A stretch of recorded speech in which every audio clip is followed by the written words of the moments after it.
Madame, mademoiselle, monsieur, bienvenue à Métro News. Voici les principaux titres qui seront développés aujourd'hui.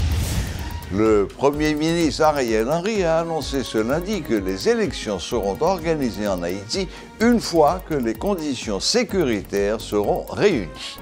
Le docteur Henry a fait remarquer que son gouvernement incitera les femmes à se porter candidates. Il a fait ces déclarations lors du lancement officiel de l'Alliance des plateformes et réseaux d'organisation de femmes pour la promotion de la participation politique des femmes et le leadership féminin.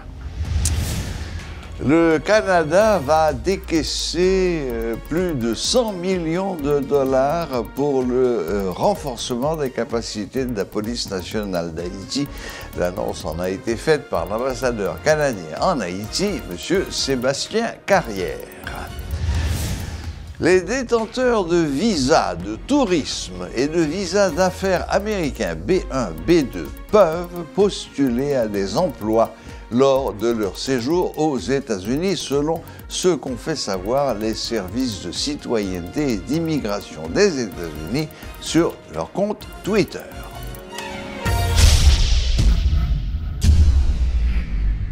Abonnez-vous à notre chaîne YouTube Métropole Télé pour regarder toutes les rubriques de Métro News.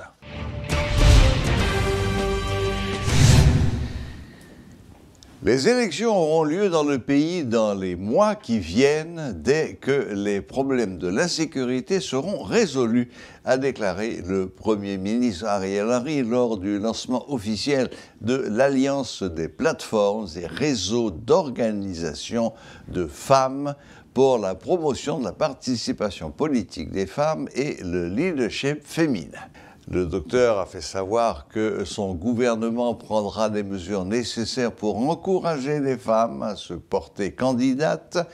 L'objectif de cette alliance, lancée officiellement ce 27 mars, est de travailler pour la réalisation de la parité homme-femme. D'entrée de jeu, je veux féliciter l'ONU Femmes et toutes celles qui ont pris l'heureuse initiative de lancer cette alliance des réseaux et des plateformes d'organisation de la société civile haïtienne pour la paix et l'intégration politique des femmes. Cette démarche est d'autant plus louable qu'elle vient à point nommé relancer et renforcer d'autres qui, dans un passé récent, ont accompagné divers mouvements de femmes engagées dans ce combat. Les crises politiques à répétition qui se prolongent ont aussi beaucoup contribué à les affaiblir. Je salue ici le courage de toutes ces femmes militantes qui ont, malgré tout, maintenu la flamme allumée. Je pense aussi bien à celles qui mènent cette lutte depuis fort longtemps qu'à celles qui sont arrivées plus récemment. Je souhaite vivement que cette alliance prenne corps et rassemble autant que faire se peut le maximum d'organisations autour de ces objectifs communs d'intégration davantage des femmes dans la politique du pays, et ce, à tous les niveaux. Comme beaucoup d'autres secteurs de la société haïtienne, nous constatons une prolifération considérable du nombre d'organisations.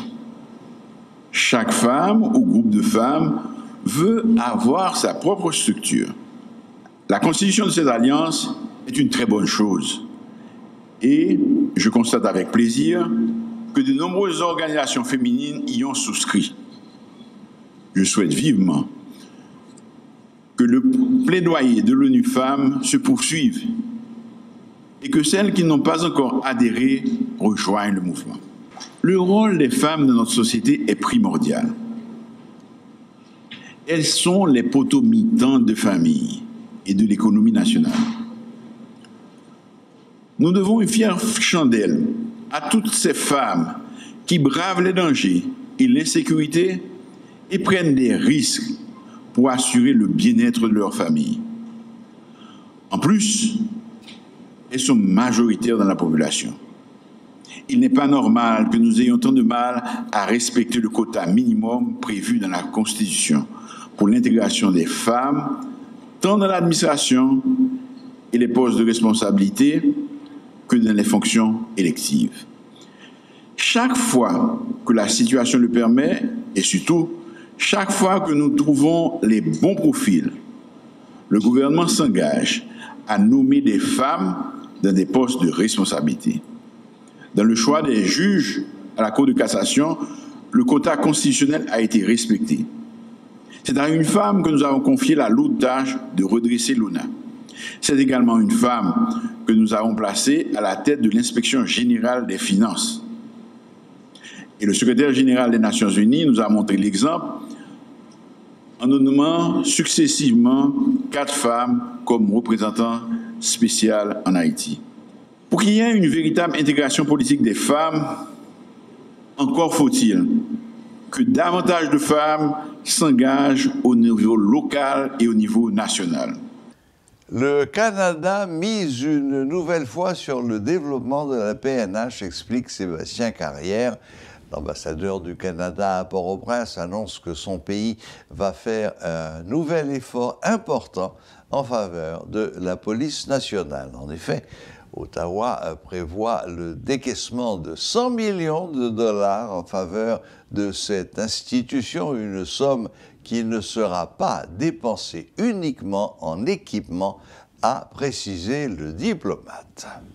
L'ancien Premier ministre Jean-Michel Lapin se réjouit de la mise sur pied du Haut Conseil de la transition, mais estime indispensable de redéfinir les responsabilités de cette nouvelle structure. Il a dit ne pas croire en des élections qui mèneraient à l'entrée en fonction d'un président le 7 février prochain. Dans le contexte actuel, la situation sécuritaire est prioritaire et la réorganisation administrative de la PNH également, a-t-il affirmé. Le gouvernement a plus besoin HCTA, que HCTA a besoin, le gouvernement là, dans la situation que nous vivons aujourd'hui.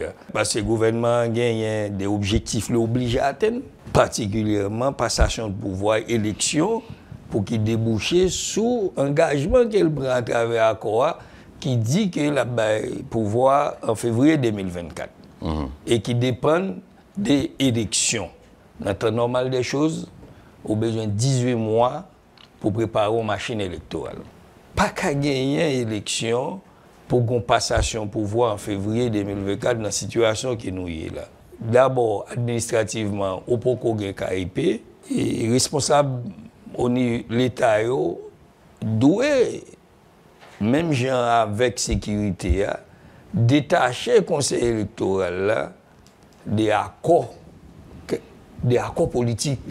Des bagages, ça n'y a pas qu'un accord politique. Sécurité, élection, pas qu'un accord politique. Parce que depuis l'accord politique, je parle de structure opérationnelle, il n'y a pas qu'un accord politique. Oui, alors on veut comprendre que ça veut dire dans la lecture pas ou même. Ça veut dire qui ça? Sécurité de un bagage permanent. Même janvier dans tout l'autre pays.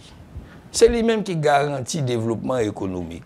Hein? C'est lui-même qui garantit la circulation au monde de un point à l'autre et dans tout le pays. C'est lui-même. C'est la mobilité sociale, les garanties de mobilité sociale qui viennent au service de l'économie.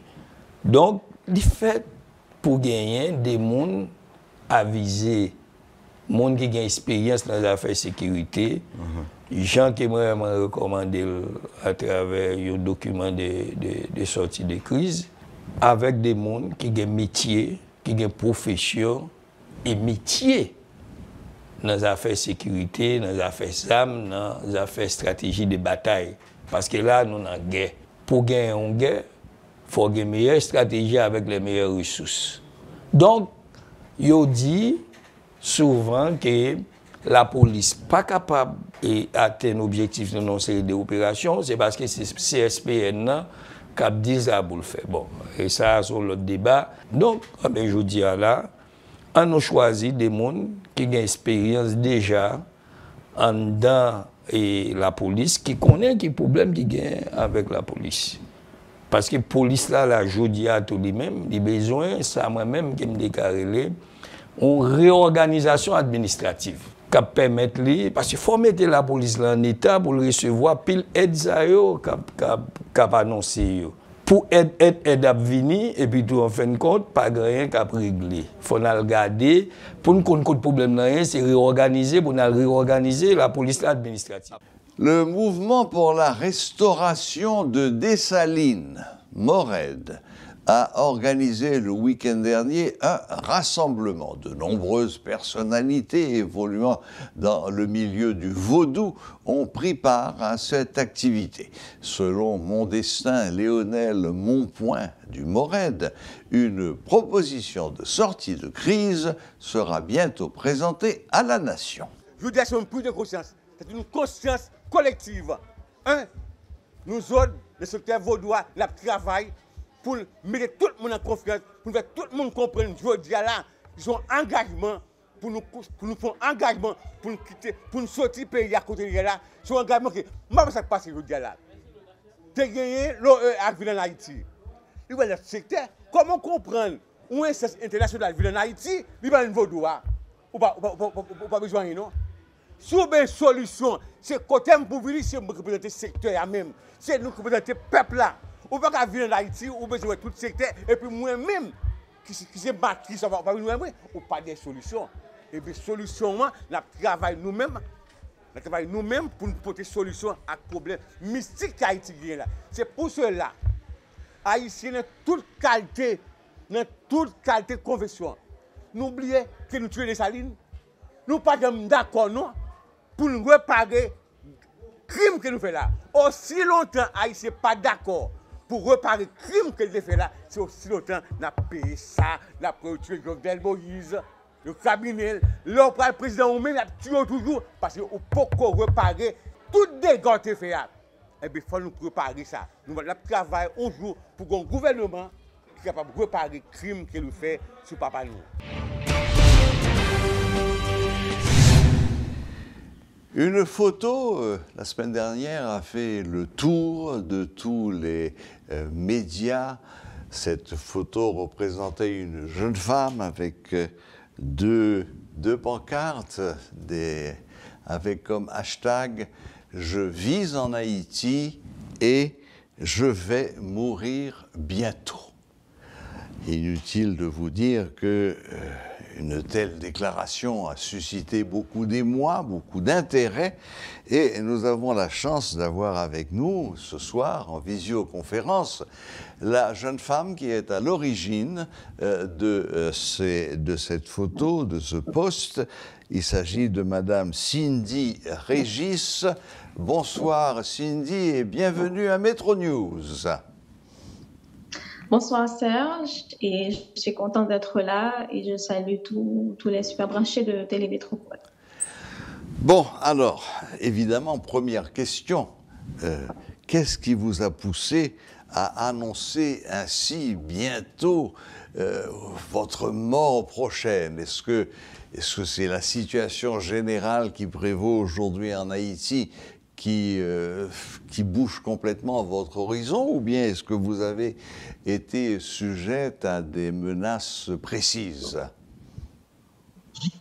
Alors, si on considère la portée de ce que j'ai écrit par rapport à ma position, on va considérer les deux hypothèses que vous avez présentées ici. C'est soit que la situation générale du pays qui m'a conduit à cela, ou du moins j'ai été... alors, je sens le poids de la menace en même temps, puisque, comme je l'ai dit, je vis en Haïti et je vais mourir bientôt. Ça a créé un choc, pour vous répéter. Ça a suscité beaucoup d'intérêt, en effet. Au fait, le jour où je l'ai fait, je ne pensais pas que ça allait provoquer autant d'écho, mais quand j'ai vu toute la portée que cela avait sur non seulement ma famille, mes amis, mes proches, et aussi des gens que je ne connaissais même pas. Donc, je me suis dit, mais bon, c'est le temps de donner une suite à tout cela. Parce que, en réalité, c'était ce à quoi je pensais. Alors, je pensais surtout à ma situation personnelle. J'ai un fils qui vient d'avoir 11 mois. Je vis en Haïti et quand je pense à 5 ans plus tard, c'est comme on est en train de s'éteindre. C'est une race qui part en fumée, hein, la race haïtienne, puisque à considérer la situation du département de l'Ouest, qui est surtout le poumon d'Haïti, et qui dit poumon dit on respire par cet organe. Donc, rien ne fonctionne à la normale. Quand je dis rien, et je parle des institutions publiques, privées, et je parle aussi des Haïtiens qui évoluent dans la zone métropolitaine. On ne peut pas se dire que, OK, je vais sortir et c'est sûr, je vais rentrer chez moi, non. Il n'y a aucune garantie à cela et même les autorités responsables de notre sécurité ne peuvent nous garantir cela non plus. Donc, on est en train de s'éteindre. Donc, c'est pourquoi je considère les deux hypothèses, comme vous avez dit. La situation générale m'a poussée à faire cette déclaration. Et ensuite, oui, je sens que ma vie est menacée parce que qui dit qu'on n'a pas de sécurité et à n'importe quel moment, on peut être victime, on peut mourir d'une balle, même couché sur son lit chez soi ou en train de vaquer à ses occupations. Donc, oui. Considérant tout ça, j'ai fait la déclaration. Très bien, très bien. Mais dites-moi, Cindy, est-ce que, en faisant cette terrible déclaration, quand même, une jeune femme apparemment en pleine forme, dans la fleur de l'âge, même si vous dites que vous êtes maman, personne ne vous croira,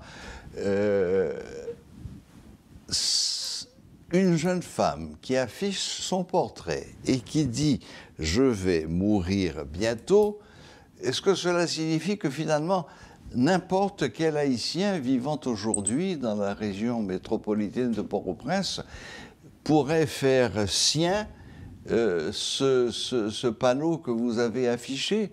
Moi, je pourrais demain matin aussi montrer ma tête en disant, voilà, je vis en Haïti, je vais mourir bientôt. Est-ce que cela est vrai de tous les Haïtiens? Si un Haïtien ne veut pas le dire en disant que c'est pas ma situation, on est dans le déni, carrément, parce que comme vous êtes là à présenter les nouvelles à la métropole et vous vous dites que bon, je dois me dépêcher, je dois rentrer chez moi. Et comme n'importe qui, je vais considérer une marchande dans les rues, elle va se dire « Ah, je vais pas emprunter cette rue et je dois rentrer chez moi tout de suite. » C'est comme à un certain moment, les rues de Port-au-Prince, ça doit être vidé. Parce que sinon, on sait ce qui nous attend, l'insécurité qui nous guette au moindre faux pas et ça nous arrache la vie. Donc, oui, il y a des gens qui se disent que bon, côté foi chrétienne et côté la loi d'attraction, la parole, etc. Je ne vais pas dire ça, mais cette situation pousse les Haïtiens de notre côté à le dire presque tous les jours. Et surtout ceux qui demandent l'asile en ce moment, quand ils vont voir le consul, ils lui disent que bon, je dois laisser le pays, ma vie est en danger. Si je reste, je meurs.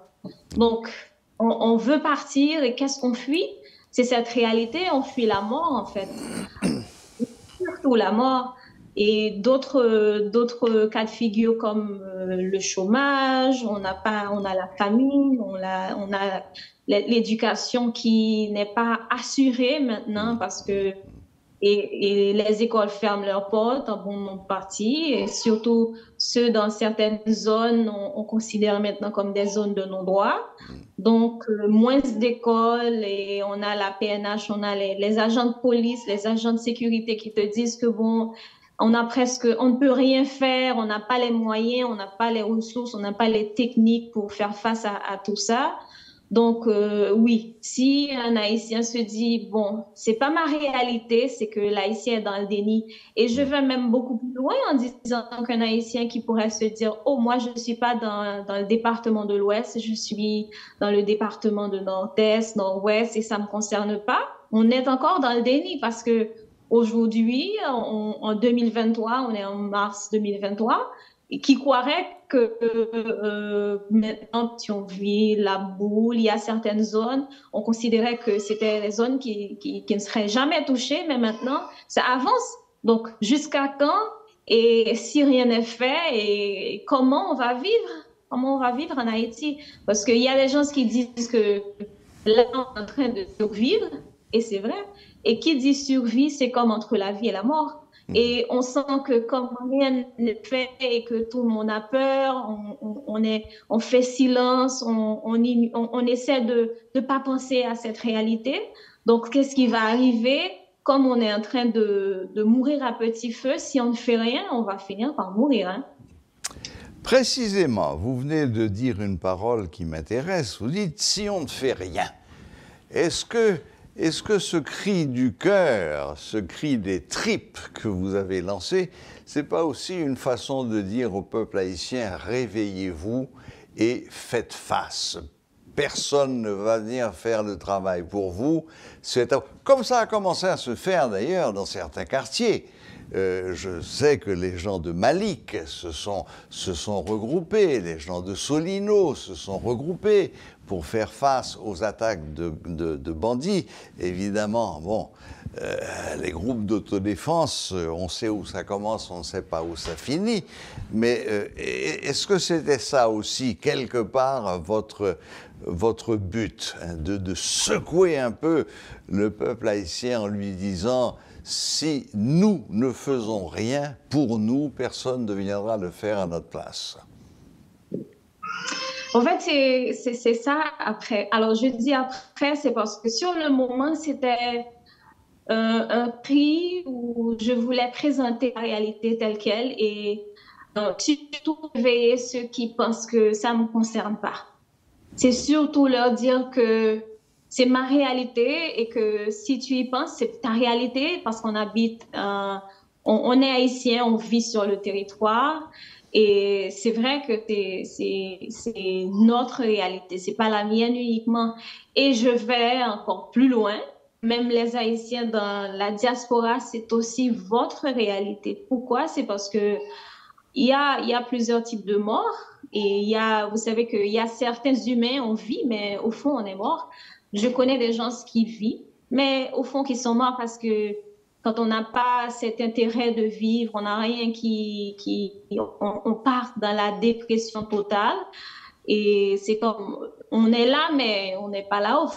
Parce qu'un Haïtien qui est à l'étranger, qui est parti et qui a laissé sa maman, par exemple, et du jour au lendemain, tu prends la nouvelle comme ta mère est partie avec une balle et quelque chose en toi peut mourir. Hein? Donc, c'est une réalité qui concerne tout Haïtien. Donc oui, on fait face à une menace de mort entière. Et effectivement, j'ai mis bientôt. Quand j'ai dit bientôt, c'est-à-dire oui, quelque chose peut... On a encore le temps, on a encore les moyens, on a des ressources à mobiliser quand même pour éviter que cela arrive. Mais le problème, c'est le momentum à saisir.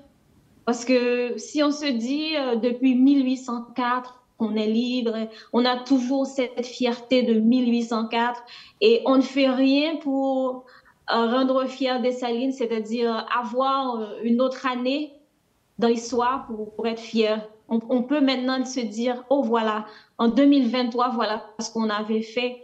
1804, c'est déjà loin.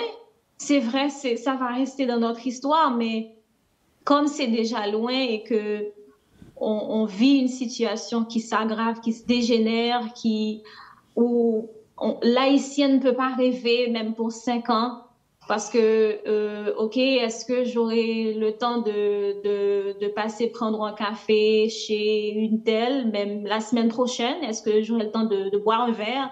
Est-ce que mon anniversaire, je vais célébrer ça? Est-ce que je ne serai pas déjà mort? Donc, Oui, il y a 1804 à se rappeler à chaque fois, mais 2023, il n'y a aucune fierté en ce moment. Donc, pourquoi ne pas se dire, il faut une autre date, il faut une autre fierté pour l'Haïtien. Donc, c'est pour ça que je parle de momentum. Oui, c'est un cri pour mobiliser la conscience surtout, réveiller ceux qui ne comprennent pas ce qui se passe. Un peuple qui ne peut pas rêver, c'est un peuple qui est en train de périr carrément. Donc, comme je dis, oui, hashtag je vais mourir bientôt si on ne fait pas quelque chose. Et ceci, c'est quelque chose que l'on doit penser sur le moment et pas se dire que ça sera pour dans 5 ans, ça sera pour dans 10 ans. Parce que oui, il y a des peuples qui, au lieu de faire le pas vers l'émergence, moi, s'il y aurait un autre mot à dire sous-développement, il faudrait l'utiliser. Hein? Merci infiniment, Cindy, pour ce témoignage presque bouleversant. En tous les cas, vous souhaitez réveiller la fierté des Haïtiens et vous pouvez me croire, vous êtes une merveilleuse ambassadrice en ce sens. En tous les cas, merci de vos paroles. Merci de nous avoir quand même rassurés que vous n'aviez pas des menaces directes et précises d'un gang qui vous aurait annoncé que à telle date, à telle heure, m'a vin Brown. Bon, donc c'est bien ce que nous avions pensé. Il s'agit de la situation générale du pays et que nous sommes tous concernés. C'était bien là le sens de votre « je vais mourir bientôt ». En tous les cas, espérons que vous allez être entendus, que votre appel, votre cri du cœur soit entendu et que cela réveille un petit peu les consciences et redonne un peu de fierté à l'Haïtien.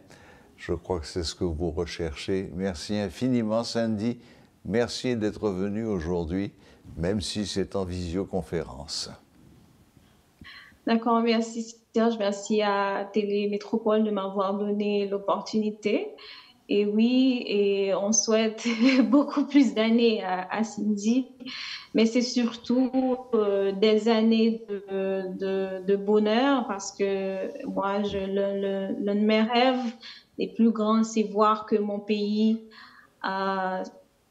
se présente autrement sur la carte mondiale et que mon fils, ce fils que j'ai, puisse être entièrement fier d'être haïtien.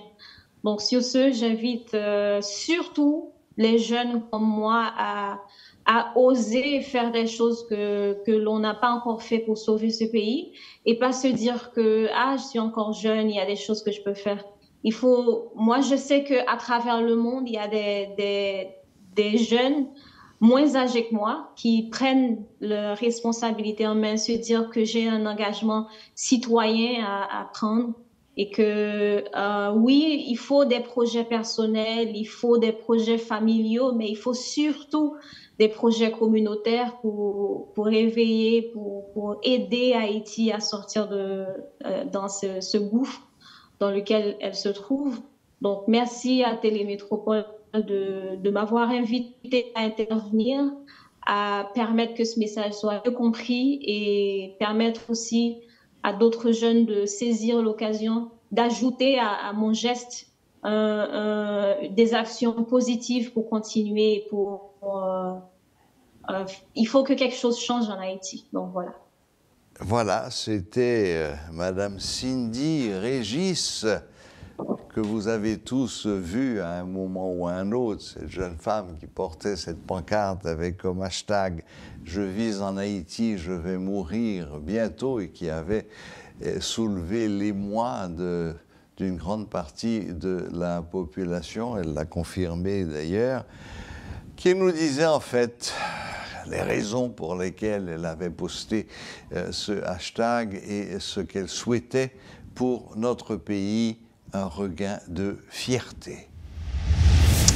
Voilà, la boucle est bouclée. Merci de nous rester fidèles. Très bonne semaine à toutes et à tous et à la prochaine. Mais même heure, même chaîne.